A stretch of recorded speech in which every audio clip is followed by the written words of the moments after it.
Electrochemistry. Electrochemistry जो नया chapter है फिजिकल केमिस्ट्री में है, इसके अंदर दो एनर्जीज का इंटरचेंज होता है। इलेक्ट्रो मतलब इलेक्ट्रिकल एनर्जी, केमिस्ट्री मतलब केमिकल एनर्जी। इनका इंटर कन्वर्जन जो हम पढ़ते हैं वो इस टॉपिक का नाम है। इलेक्ट्रोकेमिस्ट्री कैसे पढ़ा यहाँ से आप समझ सकते हैं। अब यहाँ पे एनर्जी चेंजेस जो हो रहे हैं वो दो तरीके से हो सकते हैं, या तो इलेक्ट्रिकल टू केमिकल, आप देखिए इलेक्ट्रिकल एनर्जी से केमिकल एनर्जी, और दूसरा हो सकता है उल्टा, केमिकल टू इलेक्ट्रिकल। तो ये केमिकल टू इलेक्ट्रिकल। अगर हम बात यहाँ पे करते हैं electrical energy to chemical energy जा रहे हैं, तो उसका एक एग्जाम्पल आपने पढ़ा हुआ है, इलेक्ट्रोलिसिस। इलेक्ट्रोलिसिस जब आप कराते हैं तो आप बाहर से इलेक्ट्रिसिटी प्रोवाइड करते हैं और अंदर एक केमिकल चेंज होता है। ये केमिकल चेंज कौन सा होता है? ये केमिकल चेंज होता है रिडक्शन और ऑक्सीडेशन, जिसको मिला के आप क्या कहते हैं? रिडॉक्स। तो जो केमिकल चेंज है वो कौन सा हो रहा है ये आपको पता होना चाहिए कि यहाँ पे रिडॉक्स रिएक्शंस जो होते हैं वो होते हैं इलेक्ट्रोलिसिस के अंदर। तो इलेक्ट्रोलिसिस में जो टाइप ऑफ रिएक्शंस हैं वो कौन से होते हैं? आपके रिडॉक्स। दूसरा, हम यहाँ पे chemical energy to electrical energy की बात करते हैं। तो क्या केमिकल एनर्जी या केमिकल रिएक्शन हो रहा है जो इलेक्ट्रिकल आउटपुट दे सकता है? ऐसे सेल्स हैं इलेक्ट्रोकेमिकल सेल। पुराने टाइम के सेल अगर आप सुनोगे तो गैल्वेनिक सेल है, वोल्टेक सेल है, डेनियल सेल है, वो ये सारे सेल्स आप यूज कर सकते हो। या मॉडर्न डेज में अगर हम यहाँ पे बात करें तो कौन से सेल आप यूज कर सकते हैं?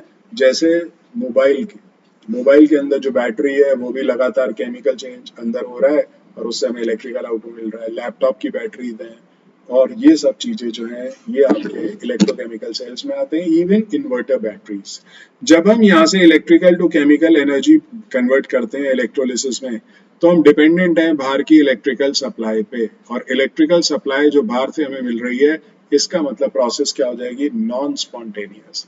नॉन स्पॉन्टेनियस प्रोसेस कौन सी होती है? जब हम बाहर से कोई एक्सटर्नल हेल्प लेते हैं किसी भी तरीके की, और हम हेल्प क्या ले रहे हैं?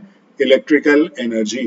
लेकिन यहाँ पे हम कोई मदद नहीं कर रहे, अपने आप केमिकल चेंज हो रहा है। बैटरी आप लगाते हो, सेल आप लगाते हो कहीं पे, या इन्वर्टर की बैटरी, अपने आप उसके अंदर केमिकल रिएक्शन हो रहा है और इलेक्ट्रिकल आउटपुट आपको मिलता है। तो ये प्रोसेस स्पॉन्टेनियस है, जहाँ आपकी कोई जरूरत ही नहीं है, कोई बाहर से एक्सटर्नल हेल्प नहीं चाहिए, और यहाँ पे आप आसानी से इस प्रोसेस को अपने आप कैरी आउट ये हो सकती है। एक्सटर्नल हेल्प की कोई जरूरत नहीं है, तो ये स्पॉन्टेनियस है। तो chemical energy to electrical energy spontaneous process है, electrical energy to chemical energy non spontaneous process है। एग्जाम्पल आपके सामने है। इसके अंदर भी आपका रिडक्शन ऑक्सीडेशन होता है। अब बात करते हैं यहाँ पे chemical change taking place in electrolytic cell and electrochemical cell is reduction. कहाँ हो रहा है? कैथोड पे। ऑक्सीडेशन हो रहा है एनोड पे। अगर आपसे कोई पूछे कि कैथोड और एनोड क्या होते हैं, आप कहोगे इलेक्ट्रोड्स। लेकिन कैथोड को डिफाइन करना है तो कई बार बोल दिया जाता है कि कैथोड पे कौन सा चार्ज होता है जी? नेगेटिव चार्ज होता है, और एनोड पे पॉजिटिव चार्ज होता है इलेक्ट्रोलिसिस को लेकर। लेकिन गलत है। अगर आपको ये बताना है, क्योंकि ये चार्ज आप यहाँ बता दोगे इलेक्ट्रोलिटिक सेल में, इलेक्ट्रोकेमिकल सेल में उल्टे चार्ज हो जाते हैं इलेक्ट्रोड्स पे। तो बेस्ट यहाँ पे डिफाइन करने का तरीका ये है कि कैथोड वो इलेक्ट्रोड है जहाँ रिडक्शन होता है, एनोड वो इलेक्ट्रोड है जहाँ पे ऑक्सीडेशन होता है, और redox reaction is taking place in both these cells. तो दोनों सेल में ये दोनों चीजें एक साथ होती हैं। कोई ऐसा अकेला रिएक्शन नहीं है पूरी केमिस्ट्री में जहाँ से रिडक्शन हो रहा हो, और कोई ऐसा केमिकल रिएक्शन नहीं है जहाँ सिर्फ अकेला ऑक्सीडेशन हो रहा हो। दोनों रिएक्शन साथ साथ होते हैं। ये जो रिडॉक्स रिएक्शंस हैं, इनके दो टाइप होते हैं। एक होता है डायरेक्ट रिडॉक्स रिएक्शन और एक होता है indirect redox reaction. Direct redox reaction क्या है? Both electrodes are immersed in same electrolyte. जैसे इलेक्ट्रोलिसिस में आप देख रहे हो एनोड और कैथोड एक ही इलेक्ट्रोलाइट में आपका इमर्स्ड है। Both reduction and oxidation take place in same compartment. एक ही कंपार्टमेंट में आपके दोनों रिडक्शन और ऑक्सीडेशन यहाँ पे हो रहे हैं। और तीसरा, यहाँ पे electrical energy get converted into heat and chemical energy. देखिए, जब आप इलेक्ट्रिकल एनर्जी दोगे बाहर से तो रिडक्शन और ऑक्सीडेशन होगा, वो क्या है? Chemical energy. और कुछ सॉल्यूशन यहाँ पे गर्म भी हो जाता है, वो हो जाता है आपका हीट एनर्जी में कन्वर्ट। जैसे इमर्शन रॉड पुराने टाइम में या बॉयलर्स यूज किए जाते थे, तो पानी के में जो आपके इलेक्ट्रोलाइट्स होते थे वो उन पे जाके जुड़ जाते थे, लग जाते थे। आजकल हम गीजर्स यूज करते हैं तो हमें अंदर पता नहीं चलता क्या है, लेकिन प्रोसेस सेम हो रहा है। तो वहां पे भी आपका यही तरह का प्रोसेस होता है कि वहाँ पानी हीट भी हो जाता है और वहाँ पे केमिकल चेंज भी देखने को मिलता है। तो एग्जाम्पल है इलेक्ट्रोलाइटिक सेल। अब कंपेरिजन करते हैं इनडायरेक्ट रिडॉक्स रिएक्शन में। यहाँ पे हमने कहा both electrodes are immersed in same electrolyte, तो यहाँ पे लिखा है both electrodes are immersed in different electrolyte present in different compartment. देखिए दो इलेक्ट्रोलाइट है अलग अलग, एक है आपका कॉपर सल्फेट, एक है जिंक सल्फेट, और दोनों के इलेक्ट्रोड अलग अलग कंपार्टमेंट में है। यहाँ पे लिखा था both reduction oxidation take place in same compartment, तो यहाँ लिखा है both reduction oxidation take place in different compartment. तो आप डिफरेंस क्रिएट कर सकते हैं। और तीसरा सबसे मोस्ट इंपॉर्टेंट, यहाँ पे आपको इलेक्ट्रिकल एनर्जी से केमिकल एनर्जी में कन्वर्जन मिल रहा था, लेकिन यहाँ पे केमिकल एनर्जी से इलेक्ट्रिकल आउटपुट आपको मिल रहा है। और इसके एग्जाम्पल्स हमने पीछे पढ़े थे इलेक्ट्रोकेमिकल सेल के, Daniell cell, voltaic cell, mobile batteries, inverter batteries and so on. तो ये डिफरेंस आपका रिडक्शन, इनडायरेक्ट रिडॉक्स रिएक्शन और डायरेक्ट रिडॉक्स रिएक्शन में। इसका सिंबॉलिक डायग्राम आप बनाना चाहें तो बना लीजिएगा। इलेक्ट्रोलिटिक सेल का तो आपको बेसिक आइडिया है ही। अब अगर हम यहाँ पे कंडक्शन की बात करें, ये आपके सिलेबस में लिखा हुआ है साफ साफ, जो बोर्ड की तरफ से आया कि ये वाला टॉपिक जरूर कवर अप करना है। तो मेटलिक कंडक्शन क्या होता है, इलेक्ट्रोलिटिक कंडक्शन क्या होता है, इसको समझिए। मेटल के अंदर जो कंडक्टिविटी हो रही है, जैसे आपने कॉपर की वायर ली या कोई भी जो तार या पोल्स पे बंधी हुई है जहाँ पे करंट पास हो रहा है, या घर के अंदर जो वायर है, इनके अंदर flow of electricity take place without the decomposition of substance. अगर मेटल की वायर है, कॉपर की वायर है, तो कॉपर डिकम्पोज होगा नहीं, कॉपर तो वैसे का वैसे ही रहेगा। और दूसरा, यहाँ पे उसके अंदर कोई केमिकल चेंज नहीं होगा। तो यहाँ पे इलेक्ट्रिसिटी हो रही है, तो अगर पास हो रही है तो कोई डिकम्पोजिशन नहीं होता सब्सटेंस का। लेकिन इलेक्ट्रोलिटिक सेल में से अगर ये पास होगा तो वहां पे क्या होगा, डिकम्पोजिशन होगा केमिकल सब्सटेंस का। जैसे इलेक्ट्रोलाइट, इलेक्ट्रोलिसिस जब आप कराते हो सोडियम क्लोराइड का, सोडियम अलग हो जाता है, क्लोरीन अलग हो जाता है, तो क्या हुआ, इलेक्ट्रोलिसिस। इलेक्ट्रोलिसिस का मतलब टूटना, NaCl टूट गया, और किसकी वजह से टूटा, इलेक्ट्रिसिटी की वजह से, इसलिए नाम पड़ा इलेक्ट्रोलिसिस। तो यहाँ पे डिकम्पोजिशन हो रहा है, यहाँ पे डिकम्पोजिशन नहीं हो रहा है इलेक्ट्रिसिटी से। यहाँ पे सेकंड डिफरेंस है, flow of electricity is due two electrons. Electrons जब फ्लो करते हैं तो मेटल के साथ साथ एटम नहीं चलते। आपने देखा है वायर एक क्रॉस सेक्शन है तो क्रॉस सेक्शन ही रहता है, कोई एटम तो ट्रेवल नहीं करता ना, उसके इलेक्ट्रॉन ही तो ट्रेवल करते हैं। तो flow of electricity is due to flow of electrons, no flow of matter take place. लेकिन इलेक्ट्रोलिटिक सेल में अगर आप यहाँ पे इलेक्ट्रिसिटी पास कर रहे हो तो आयंस मूव करना शुरू कर देते हैं इलेक्ट्रिसिटी के साथ, और मैटर का वहां पे फ्लो देखने को मिलता है। यहाँ पे कोई फ्लो ऑफ मैटर नहीं है। तो आप ऐसे समझ लीजिए, ये जो आयंस हैं, सोडियम कहाँ जाएगा इधर, क्लोरीन कहाँ जाएगा इधर, तो ये मैटर का फ्लो हो रहा है। आयन किससे बने, एटम से, और एटम किससे बने, मैटर से। मैटर का स्मॉलेस्ट कंपोनेंट होता है। तीसरा है electrical conductance decreases with increase of temperature. Electrical conductance आपकी डिक्रीज हो रही है विद इंक्रीज ऑफ टेम्परेचर। इसका मतलब यहाँ पे ये है, जैसे मान लीजिए यहाँ पे ये वायर है, इसके अंदर ये एटम्स है, जब आप इसको हीट करोगे तो ये क्या होंगे, ये वाइब्रेट करेंगे नहीं करेंगे, वाइब्रेट करेंगे। तो जो इलेक्ट्रॉन यहाँ से निकल के जा रहे हैं और ये एटम ने वाइब्रेट करना शुरू कर दिया ऊपर नीचे, तो क्या होगा, इस इलेक्ट्रॉन के पाथ को रोक देगा। रोक देगा तो रेजिस्टेंस बढ़ गई, रेजिस्टेंस बढ़ गई तो कंडक्टिविटी क्या हो गई, कम हो गई, नहीं हो गई। इलेक्ट्रॉन के फ्लो को ही तो कंडक्टिविटी बोलते हैं। इलेक्ट्रॉन के फ्लो को रोक दोगे तो क्या हो जाएगा, रेजिस्टेंस हो जाएगा, और रेजिस्टेंस को अगर आप क्या कहेंगे कि वहां पे कंडक्टिविटी धीमी हो गई या कम हो गई। लेकिन यहाँ पे क्या है, जो इलेक्ट्रिकल कंडक्शन है वो आपका टेम्परेचर के साथ इंक्रीज हो जाएगा। इंक्रीज क्यों हो रहा है समझिए। अगर मैं यहाँ पे इन आयंस को लेता हूँ और इसका टेम्परेचर बढ़ा देता हूँ तो इनकी काइनेटिक एनर्जी बढ़ जाएगी।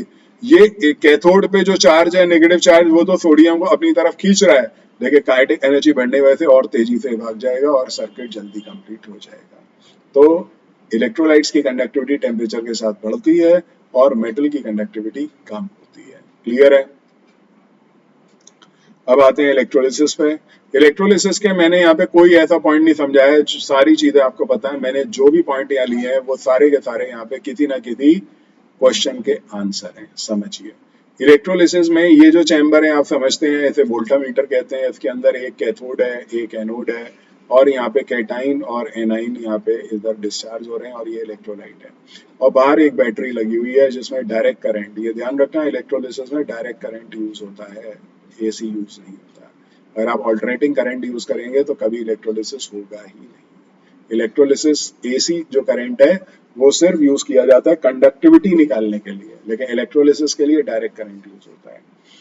तो पहली चीज, phenomenon of electrolysis occur only at electrode, ये इलेक्ट्रोड पे ही होगा, इलेक्ट्रोड पे ही ये फिनोमिनन होगा। आयन अगर सॉल्यूशन में है तो ना वो इलेक्ट्रॉन लूज करेगा ना गेन करेगा, जो भी फिनोमिनन होगा लॉस और गेन ऑफ इलेक्ट्रॉन का, लॉस और गेन ऑफ इलेक्ट्रॉन का वो कहाँ होगा, इलेक्ट्रोड्स पे होगा। दूसरा, इलेक्ट्रोलिसिस में एनोड और कैथोड पे हो क्या रहा है, एनोड पे क्या होता है, ऑक्सीडेशन।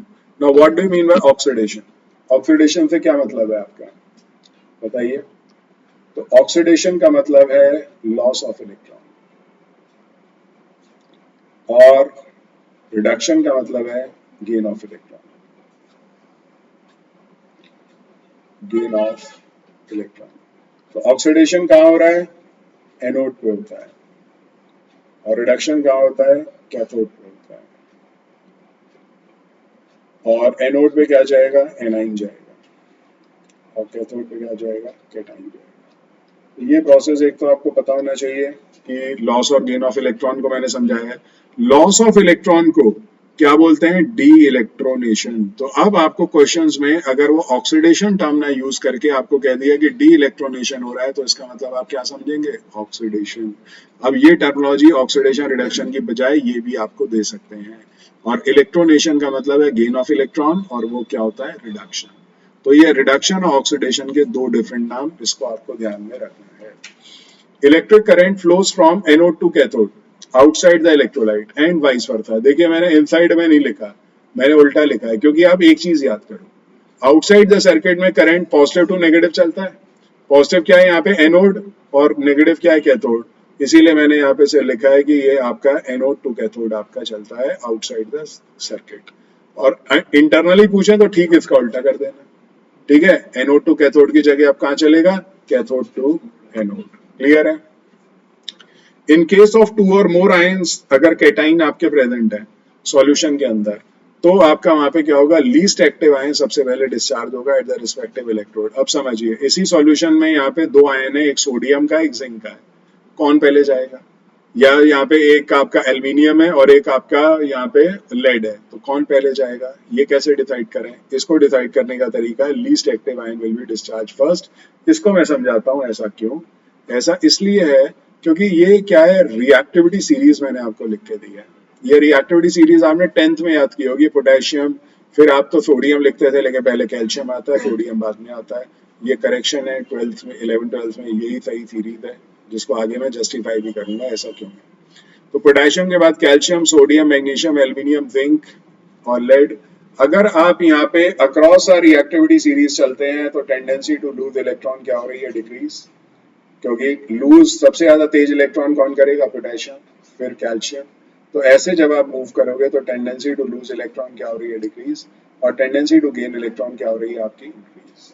तो टेंडेंसी टू गेन इलेक्ट्रॉन बढ़ रही है, तो सबसे तेजी से इलेक्ट्रॉन कौन लेगा, अगर सोडियम और जिंक में लेता हूं तो सबसे तेज इलेक्ट्रॉन कौन लेगा, जिंक, और सबसे तेजी से लूज कौन करेगा, सोडियम। तो यहाँ पे जैसे जैसे आप इस तरफ चलते हो, जैसे मैं मान लो सिल्वर की बात करूं और यहाँ पे एल्यूमिनियम की बात करूं, तो सबसे तेज इलेक्ट्रॉन कौन लेगा, सिल्वर लेगा। अब सपोज करो यहाँ पे आपका सोडियम भी प्रेजेंट है और जिंक भी प्रेजेंट है, तो सबसे पहले कौन जाएगा, जिंक। तो जिंक क्या है, कम रिएक्टिव है, जिंक आपका कम रिएक्टिव है, इसीलिए ये स्टेटमेंट आपका दिया है, इन केस टू और more type of cation are present in solution the least active ion is discharge first, क्योंकि उसकी टेंडेंसी टू गेन इलेक्ट्रॉन ज्यादा होती है। और कैथोड पे हो क्या रहा है, इलेक्ट्रॉन गेन ही तो करते हैं, कैथोड पे क्या हो रहा है, गेन ऑफ इलेक्ट्रॉन। तो गेन ऑफ इलेक्ट्रॉन ही हो रहा है कैथोड पे, और वो सबसे तेज कौन करेगा, आपका जिसकी टेंडेंसी इलेक्ट्रॉन गेन करने की ज्यादा है, और वो किसकी ज्यादा है, जो कम रिएक्टिव है। समझ में आ गई ये बात। Electrolyte as a whole remains electrically neutral. अगर आप यहाँ पे देखो, कैटाइन और एनाइन बराबर, जो इनके चार्जेस हैं वो बराबर मात्रा में न्यूट्रलाइज होते हैं। आप यहाँ पे सोडियम क्लोराइड ले रहे हो तो एक सोडियम एक क्लोराइड जाएगा, अगर सोडियम सल्फेट लिया तो दो सोडियम, Na2SO4 होता है ना, तो दो सोडियम और एक सल्फेट यहाँ जाएगा। बराबर नंबर में आयन डिस्चार्ज नहीं होते, ये ध्यान रखना। The electrolyte as a whole remain electrically neutral, ना ये इलेक्ट्रोलाइट पॉजिटिवली चार्ज है ना नेगेटिवली चार्ज है, because during electrolysis equal number of atom, ion नहीं, charges are neutralized at the electrode. Charges को न्यूट्रलाइज किया जाता है। और इसके बाद है डिपोजिशन। कब तक चलेगा इलेक्ट्रोड पे किसी भी सब्सटेंस का, ये तब तक चलेगा जब तक आप करंट यहाँ पे स्विच ऑफ नहीं कर देते, तब तक इलेक्ट्रोलिसिस आपकी चलेगी। और लास्ट है if the electrode is active at anode metal goes on depositing at cathode और एनोड पे क्या हो रहा है डिसोल्यूशन होता है। ऐसा आपने 10th में पढ़ा होगा इलेक्ट्रो रिफाइनिंग में। आप एक इम्प्योर एनोड यहाँ पे बना दो, ठीक है, एक इम्प्योर एनोड जैसे आपने ये वोल्टामीटर लिया, यहाँ पे इलेक्ट्रोलाइट लिया और यहाँ पे आपने एक इम्प्योर एनोड बना दिया और एक प्योर कैथोड बना दिया। तो यहाँ पे क्या होगा, जो मेटल है वो यहाँ पे तो डिपॉजिट होता जाएगा लेकिन यहाँ से सॉल्यूशन में डिसॉल्व होता जाएगा। तो जहाँ डिसोल्यूशन हो रहा है, आखिर ये आपने क्या बनाया, इसको आपने एनोड बनाया, कौन सा चार्ज डाला यहाँ पे पॉजिटिव, और ये कैथोड बनाया, इस पे कौन सा चार्ज डाला नेगेटिव। लेकिन यहाँ पे एनोड पे तो एनाइन जाना चाहिए था, ये डिसॉल्व क्यों हो रहा है, बिकॉज इलेक्ट्रोड्स यहाँ पे एनोड पे क्या है एक्टिव है। एक्टिव मेटल जब होता है तो एक्टिव इलेक्ट्रोड जब होता है तो वहां पे डिसोल्यूशन हो रहा है, डेपोजिशन नहीं हो रहा है। तो इलेक्ट्रोलिसिस के ये मेन पॉइंट्स हैं। इलेक्ट्रोकेमिकल सीरीज मैंने आपको समझा दी कि डिस्चार्ज अगर होना है तो सबसे पहले दो कैटाइन होंगे, तो जो सबसे कम रिएक्टिव होगा वो पहले डिस्चार्ज होगा और ज्यादा रिएक्टिव वाला सॉल्यूशन में पड़ा रहेगा। उसका नंबर तब आएगा जैसे सोडियम और जिंक ले रहे हैं, जब जिंक पूरा खत्म होगा तब सोडियम का नंबर आएगा। क्या ऐसा एनाइन में भी कुछ होता है? बिल्कुल होता है। एनाइन को मैंने दो पार्ट में डिवाइड कर दिया है OH के साथ। OH सेंटर में है, एक वो आयन है जिनमें ऑक्सीजन नहीं है, एक वो आयन है जिनमें ऑक्सीजन है। इन्हें कहते हैं ऑक्सीजनेटेड आयन, इन्हें कहते हैं नॉन ऑक्सीजनेटेड आयन। तो ये बात ध्यान रखना, अगर OH और इनमें से कोई भी आयन है तो पहले कौन जाएगा, जिसमें ऑक्सीजन नहीं है। यानी कि Cl और OH है तो पहले क्या जाएगा Cl, Br और OH है तो पहले क्या जाएगा Br। लेकिन अगर OH और इनमें से कोई आयन है तो पहले कौन पहले जाएगा डिस्चार्ज इलेक्ट्रोड पे, OH नेगेटिव। क्लियर है? तो ये सारी बातें आपको ध्यान में रखनी है। आगे हमें इलेक्ट्रोलिसिस लिखनी है तो पहले नोटिंग